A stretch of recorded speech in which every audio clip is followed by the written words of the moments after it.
Boa tarde a todos. Em nome do Instituto Lado a Lado, eu quero agradecer à comissão organizadora do Instituto Ação Responsável, a Clementina e a Edilamar, que sempre nos recebe com muito carinho, e por abrir um espaço para a voz do paciente, né? Eu acho que eu venho aqui, em nome do Instituto Lado a Lado, para trazer a voz do paciente.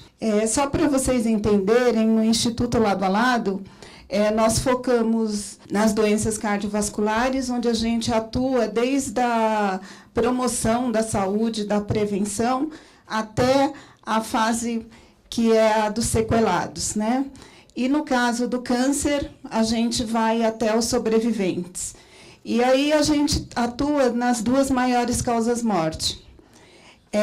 Até 2030, a Organização Mundial da Saúde coloca que o câncer vai ser a primeira causa-morte. E aí a gente tem as doenças cardiovasculares, que é hoje a primeira causa-morte. Aí eu pergunto para vocês aqui nessa sala, quem aqui tem ou tem um familiar com hipertensão? Levanta a mão.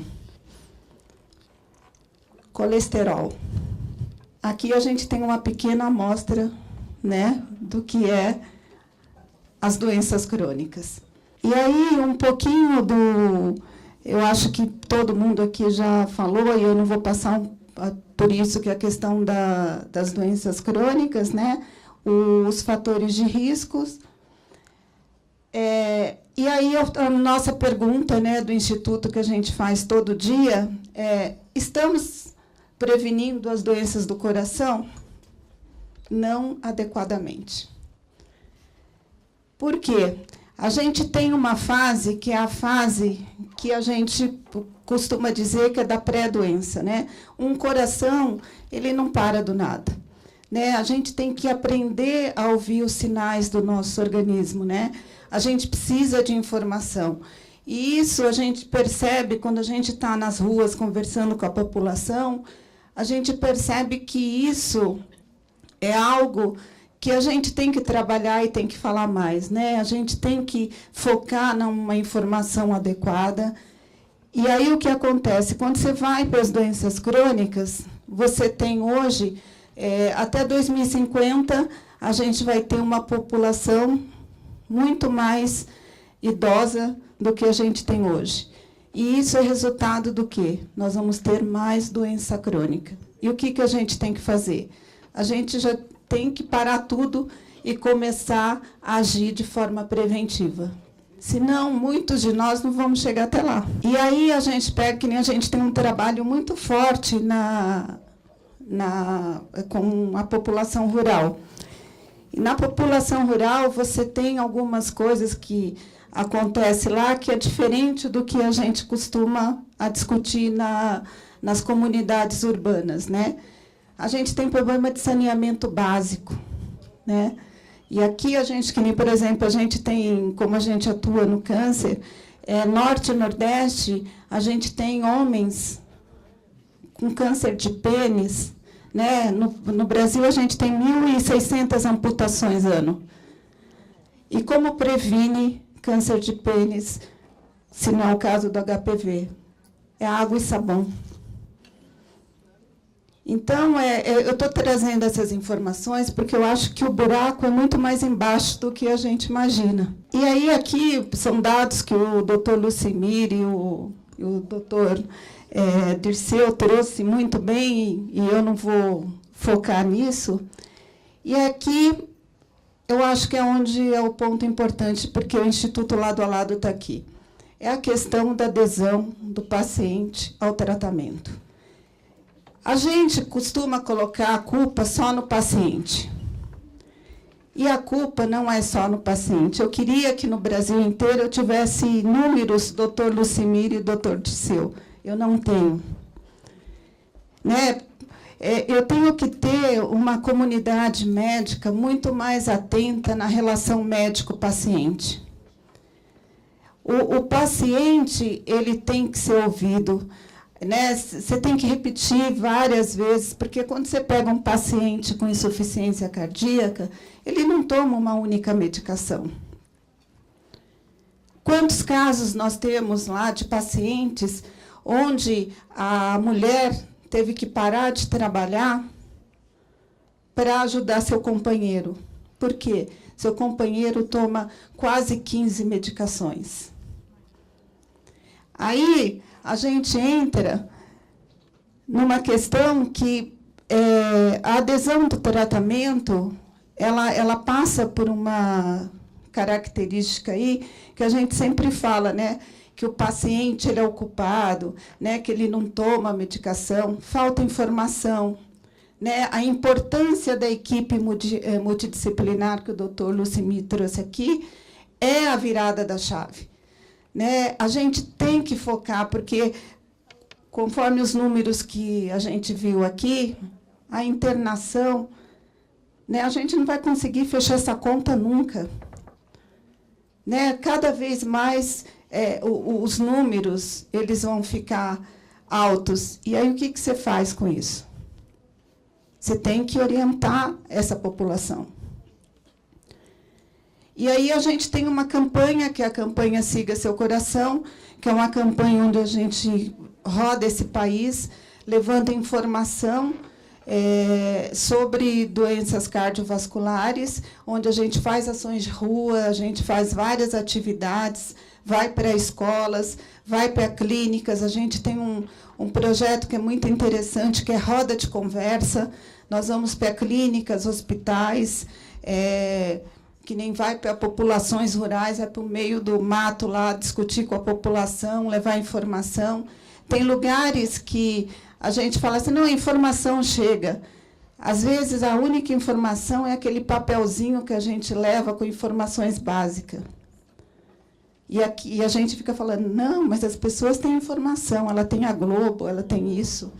Só que a Globo, ela não quer falar de saúde, né? Ela não quer ter lá um espaço para orientar a população sobre saúde. O interesse dela é outro. E o que é necessário a gente fazer? É investir, né? Que nem a gente tem aqui uma pessoa do Ministério, e eu sou uma grande, eu faço parte do Conselho Nacional de Saúde e sou uma grande defensora do SUS. Eu acredito no SUS, né? E o Sistema Único de Saúde, eu acho que o que falta é gestão. Porque dinheiro, se você for ver, o dinheiro ele existe. Agora, como ele está sendo utilizado, aí é uma outra discussão. E, para isso, eu acho importante a gente discutir a importância que eu tenho visto nessa nova gestão, que é o investimento em atenção primária. Eu acredito que a atenção primária é onde a gente vai conseguir virar a chave. E não vai ser agora, vai ser daqui 15, 20 anos. Mas o passo está sendo dado agora. E isso eu acho importante. Nós já há quase 4 anos vem discutindo com o Ministério da Saúde a expansão do horários, né? Porque a gente tem a campanha Novembro Azul e a gente fala muito de saúde do homem.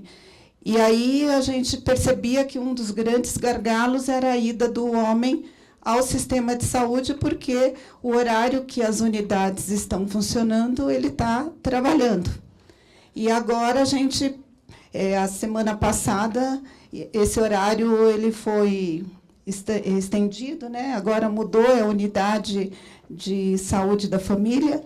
E isso eu acho que também vai ser mais um movimento interessante, que tanto nós mulheres quanto os homens vai ter uma oportunidade de ir em horários diferenciados ao sistema de saúde. Isso também ajuda um pouco. Não resolve, mas já é um passo. E aí a gente entra em algo que é o que o Instituto Lado a Lado tem feito muito nesse país, que é a questão das políticas públicas, que é o acesso, né?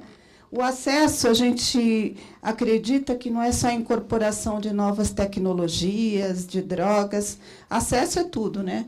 Acesso é a prevenção, acesso é eu ter um espaço onde eu possa fazer atividade física, acesso é onde eu consiga ter um alimento mais saudável, acesso é tudo. E aí, quando a gente vai discutir o paciente que já está com, né, ali numa situação complicada, você vai discutir o que tem disponível no Sistema Único de Saúde e o que tem na saúde suplementar. E você percebe diferenças gigantes. E eu aqui, os médicos que estão aqui vão ficar um pouco bravos comigo, mas eu acho que é importante. A questão do acesso não é responsabilidade somente do cidadão, é também do médico. O médico, ele tem que entender o mínimo de acesso.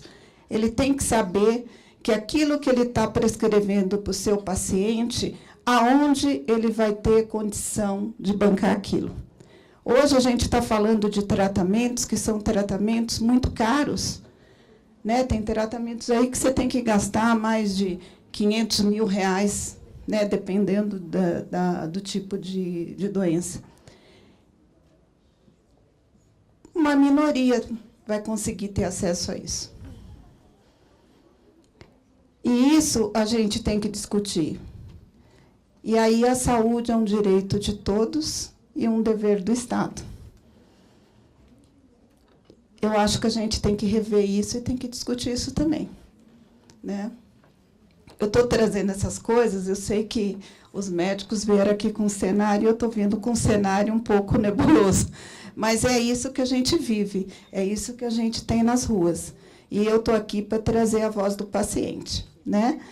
E aí o Instituto, a gente tem feito um trabalho, e eu gosto de ressaltar isso, a saúde tem que atuar em conjunto com a educação. A gente tem que fazer com que as nossas crianças não cheguem na fase adulta como muitos de nós vamos chegar. A gente tem que mudar isso na base. E mudar isso na base é nos nossos lares, é nas nossas casas, com as nossas crianças.